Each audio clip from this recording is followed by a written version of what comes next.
Welcome back to Plants Are Speaking. Are you listening? New research found that female moths can detect ultrasonic sounds from distressed tomato plants. Humans can't hear these signals, but moths can.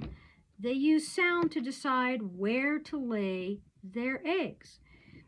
If a plant sounds stressed, the moth may avoid it and choose a healthy plant to place its eggs. That means that plants are communicating with insects in a hidden language of sound all around us. We've known plants use scent signals. However, sound may be part of the conversation now, too. The garden is louder than we ever thought it could be. Thanks for listening. Be sure to like, subscribe, and ring the bell for future episodes.